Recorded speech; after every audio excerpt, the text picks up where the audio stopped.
Hello students. आज हम ray optics की second video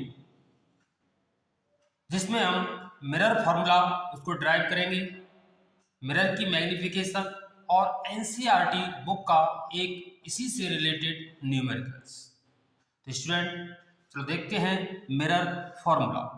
mirror formula student 1/f is equal to 1/v plus 1/u, जहां f focal length, v image distance, u object distance.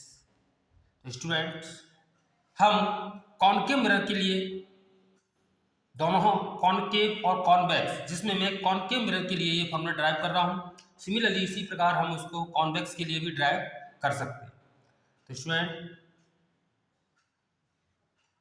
Concave mirror, मान लिया student हमारा ये एक concave mirror है, ये इसकी प्रिंसिपल एक्सिस, पोल, और यदि हम इस सर्कल को पूरा करें तो इसका हमें एक सेंटर मिलेगा जिसकी पोल से डिस्टेंस आपकी कहलाती है रेडियस ऑफ कर्वेचर। ये मैं पिछली वीडियो में सब इसके बारे में बता चुका हूं।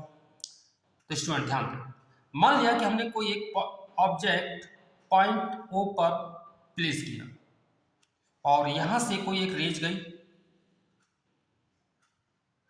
तो मैंने कल भी वीडियो में ये बताया था, फर्स्ट वीडियो में, कि सबसे पहले हमें इसका नॉर्मल खींचना है, ड्रॉ करना है, तो वो इसके सेंटर से, ठीक है ना स्टूडेंट। तो ये मान लिया जाए कि ये नॉर्मल से कोई एक एंगल थीटा बनाती है ये रेज, और by the law of reflection हम ये जानते हैं कि जब ये रेज रिफ्लेक्ट होगी फ्रॉम द मिरर तो इसी एंगल पर ये रिफ्लेक्ट होगी और ये इसी यही एंगल बनाते हुए नॉर्मल से रिफ्लेक्ट होगी, ठीक है ना स्टूडेंट। तो ये एंगल थीटा, तो ये भी आपका थीटा होगा स्टूडेंट यहाँ पर ये ऑब्जेक्ट और यहाँ पर हमारी एक इस प्रिंसिपल एक्सिस पर इमेज बनी। तो स्टूडेंट आपको करना कुछ नहीं है, सबसे पहले ऑब्जेक्ट की जो डिस्टेंस होती है स्टूडेंट u होती है, और ये हमेशा नेगेटिव ही ली जाती है क्योंकि लेफ्ट साइड में, ये पिछली वीडियो में बता चुका हूँ। ये आपकी रेडियस हो गई आपकी स्टूडेंट माइनस, और इमेज डिस्टेंस को हम v से डिनोट करते हैं, तो ये हमारी माइनस v हो गई स्टूडेंट। अपर्चर बहुत छोटा है तो हम एक कंस्ट्रक्शन किया कि यहाँ पर हमने एक परपेंडिकुलर लिया h, और ये जो एंगल है मान लो ये अल्फा है, बीटा, और एट द पॉइंट्स i ये गामा कोई एंगल है, कुछ भी लेट कर सकते हैं आप। तो स्टूडेंट ध्यान दें, यहाँ पर ये पॉइंट ए है। अगर हम ट्राइंगल ओ ए सी की बात करें, इन ट्राइंगल ओ ए सी, तो इसको मैं दोबारा से बना रहा हूँ फिगर। तो ओ ए सी इस टाइप का ये हमारा फिगर है, और ये जो एंगल है आपका अल्फा, और ये आपका थीटा, और ये बीटा। तो स्टूडेंट आप 10th क्लास में पढ़ चुके हैं ज्योमेट्री में कि ये जो एंगल है बीटा इन दोनों के सम के इक्वल होता है। तो इस प्रकार हमारा जो बीटा एंगल आया वो आया आपका alpha plus theta, first equation. Similarly अगर हम ट्राइंगल सी ए आई की बात करें तो ये जो गामा एंगल है बीटा प्लस थीटा के इक्वल होगा, यानी gamma is equal to beta plus theta, ठीक है ना स्टूडेंट। ये हमारी, इसी से हम थीटा की वैल्यू फाइंड कर लें तो ये आपकी थीटा आएगा आपका बीटा माइनस अल्फा, एंड इसी से भी हम थीटा की वैल्यू फाइंड करेंगे तो ये आपका आएगा गामा माइनस बीटा, दोनों को हम इक्वल रख देंगे तो ये आएगा beta minus alpha is equal to gamma minus beta. Student beta beta एक तरफ कर लेते हैं, तो बीटा को इधर लाएंगे तो ये आपका हो जाएगा 2 बीटा और गामा प्लस अल्फा। तो स्टूडेंट ये हमारी एक इक्वेशन बन गई। अब हमें अल्फा बीटा गामा की वैल्यू फाइंड करनी है स्टूडेंट, ध्यान देना।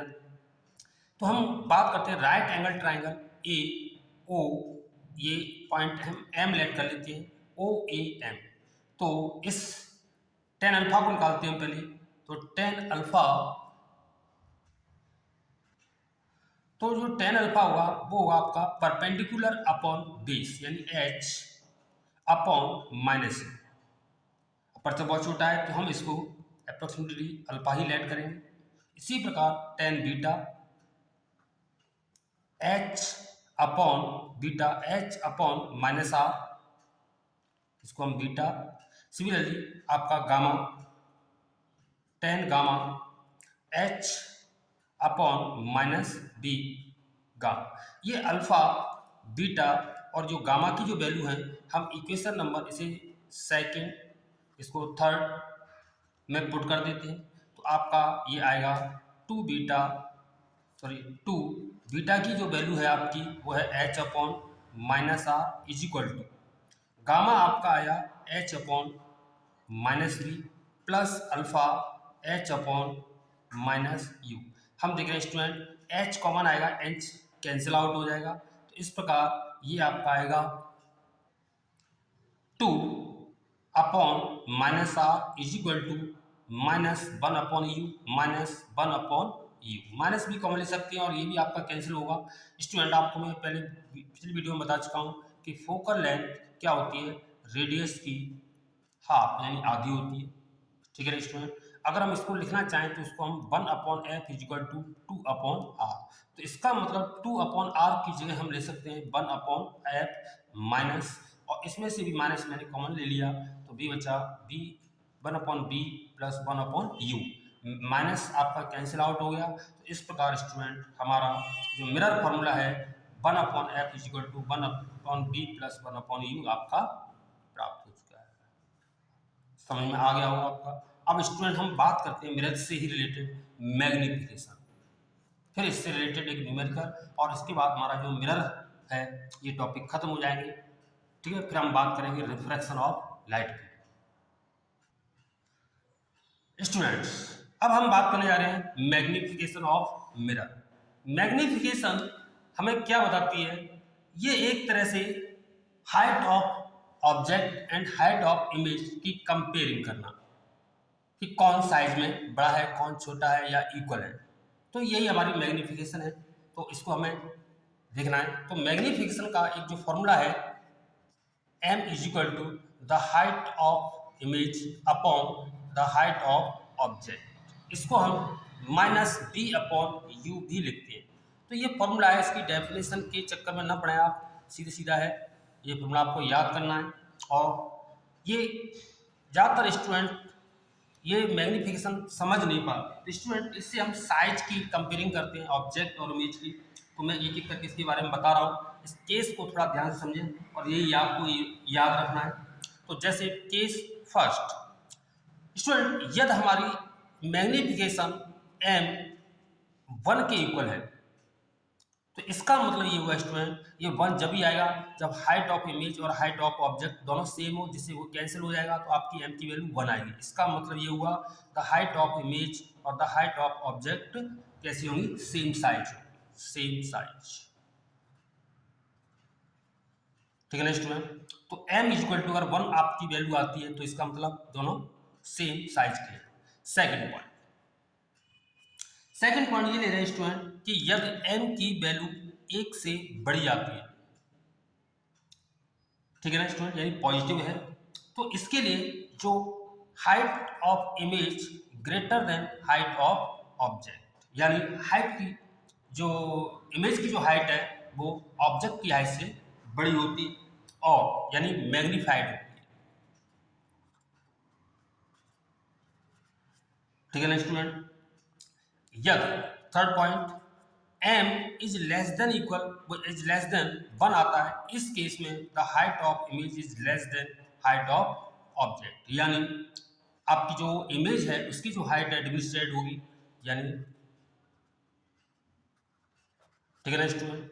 ये थर्ड पॉइंट। स्टूडेंट एक चीज और आती है इसमें कि यहाँ पर हमारी m दोनों ही कंडीशंस में आपकी सपोज एक से छोटी यहाँ कि यदि m पॉजिटिव है, ये फोर्थ केस बना रहा हूं मैं, तो m पॉजिटिव है आपका, तो इसका मतलब क्या हुआ है स्टूडेंट कि m पॉजिटिव जब भी पॉसिबल है जब दोनों ऑब्जेक्ट और हाइट दोनों एक ही साइड में हो, क्योंकि अगर ये उल्टी इमेज बनती तो ये नेगेटिव आता, तो ये प्लस है ये प्लस होगा तभी आपकी वैल्यू पॉजिटिव आएगी, अदरवाइज इनमें से कोई भी एक नेगेटिव हुआ तो उस केस में ये m नेगेटिव आएगा। तो m पॉजिटिव जब भी पॉसिबल है जब दोनों सेम डायरेक्शन में हो, ठीक है ना स्टूडेंट। तो इससे ये रिजल्ट मिला कि जो इमेज बनेगी वो इरेक्ट होगी, और इरेक्ट इमेज हमेशा आपको पता है कैसी होती है स्टूडेंट, वर्चुअल होती है।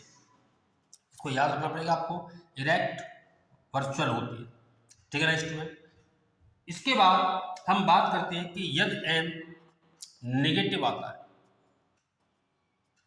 तो स्टूडेंट आपको पता है नेगेटिव जब भी पॉसिबल है जब इन हाइट ऑफ इमेज और हाइट ऑफ ऑब्जेक्ट दोनों में से कोई एक नेगेटिव हो, यानी अगर ऑब्जेक्ट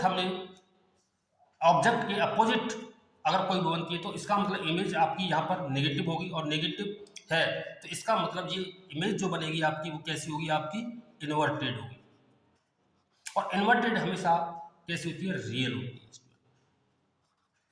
ठीक है ना स्टूडेंट। अब कुछ एग्जांपल्स लेके मैं आपको समझा रहा हूं, देखिए स्टूडेंट कि सपोज कि m की वैल्यू मान लिया जाए -2 है, तो इससे अब क्या निष्कर्ष निकलता है, तो आप स्टूडेंट ध्यान दें। सबसे पहले तो ये बात आती है इसमें कि ये नेगेटिव है, तो नेगेटिव है तो इसका मतलब इमेज कैसी है, आपकी इन्वर्टेड है, ठीक है ना स्टूडेंट। नेगेटिव जब भी पॉसिबल है जब ये वाली कंडीशन अलाउ होगा, ठीक है ना, दोनों अपोजिट डायरेक्शन में बने हैं इसकी इमेज, ठीक है ना। तो इन्वर्टेड है, और इन्वर्टेड इमेज हमेशा कैसी होती है, आपकी रियल होती है। तो दो आंसर हमारे हो गए, इन्वर्टेड होगी, रियल होगी। अब साइज की बात करते हैं, तो साइज के लिए स्टूडेंट m की वैल्यू आपकी थी HI/HO यानी 2, इसका मतलब ये हुआ HI = 2HO।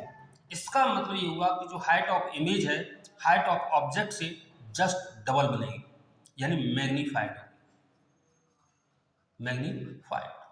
तो आई होप आपको समझ में आया होगा। बस आपको नेगेटिव साइन है तो 100% वो इन्वर्टेड है, और इन्वर्टेड होगी तो रियल होगी।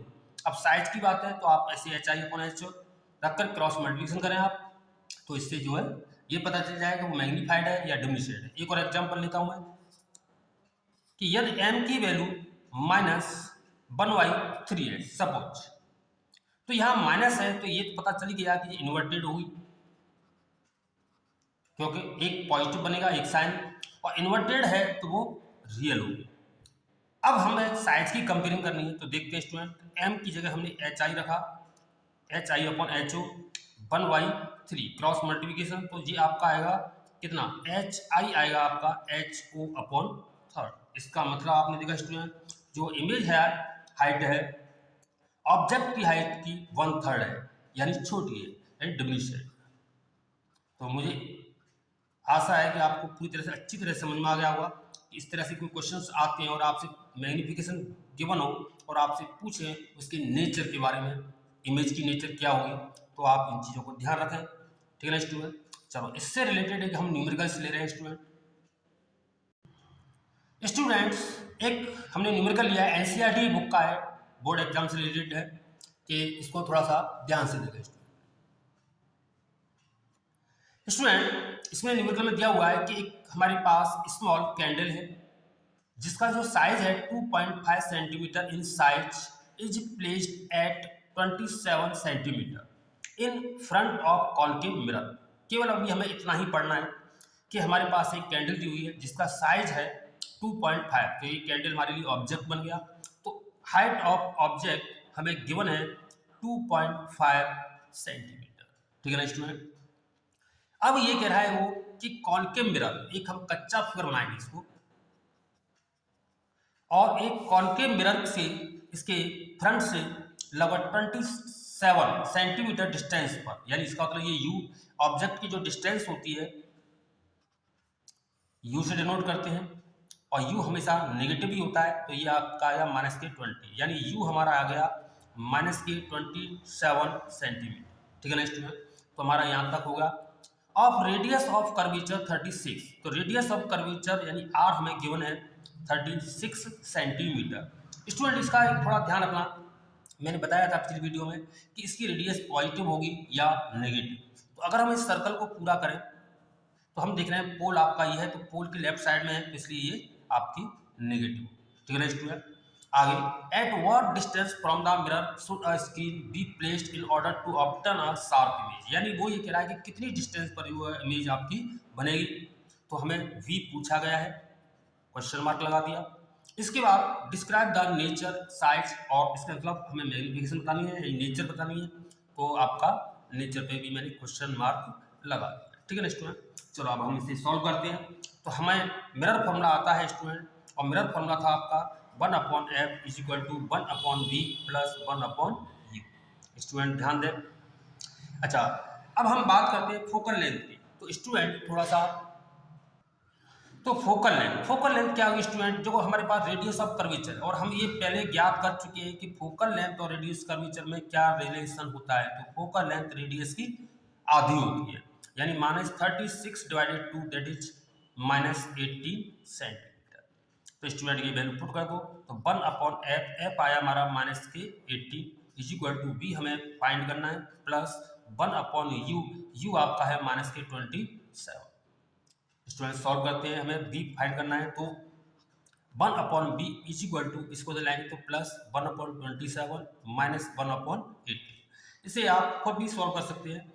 इसका एलसीएम आया आपका लगभग 54, तो ये आएगा आपका 2 - 3 -1/54, यानी v आ गया आपका माइनस के 54 सेंटीमीटर।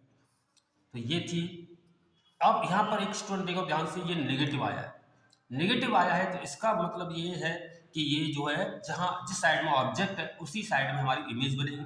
और हमने एक चीज़ देखी कि जो हाइट थी ऑब्जेक्ट की भी 2.5 थी, तो उससे बड़ी है। ठीक है ना स्टूडेंट, तो साइज में आपकी बड़ी ही बनेगी।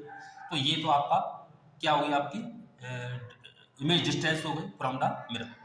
अब हम बात करते हैं इसके नेचर की। नेचर क्या होगा स्टूडेंट, तो स्टूडेंट नेचर यानी हम नेचर मीन्स मैग्निफिकेशन। मैग्निफिकेशन क्या होता है, ये फॉर्मूला हमने बताया था, m is equal to height of image और height upon object is equal to minus के b/u। तो स्टूडेंट इस फॉर्मूले का हम यूज करने जा रहे हैं। तो हमने देखा हाइट ऑफ इमेज हमें नहीं पता, ज्ञात करनी है। हाइट ऑफ ऑब्जेक्ट आपकी 2.5 गिवन है, माइनस और v आपका हमारा निकला है -54 सेंटीमीटर अपॉन, और u आपका गिवन था -27, माइनस कैंसिल, यानी ये आपका आया -2। तो स्टूडेंट हाइट ऑफ इमेज आ गई 2.5 मल्टीप्लाई ये, यानी 5 सेंटीमीटर। तो ये यहाँ स्टूडेंट ध्यान दें थोड़ा कि यहाँ नेगेटिव साइन आया है। नेगेटिव है, इसका मतलब क्या हुआ, आपकी इमेज कैसी होगी, इन्वर्टेड होगी। ठीक है ना स्टूडेंट, और इन्वर्टेड होगी, और साथ में इन्वर्टेड कैसी होती है, रियल। तो ये आपकी नेचर है स्टूडेंट। आई होप आपको इस न्यूमेरिकल भी समझ में आया होगा, और अगली वीडियो हम बात करेंगे रिफ्रैक्शन ऑफ लाइट के बारे में। Thank you.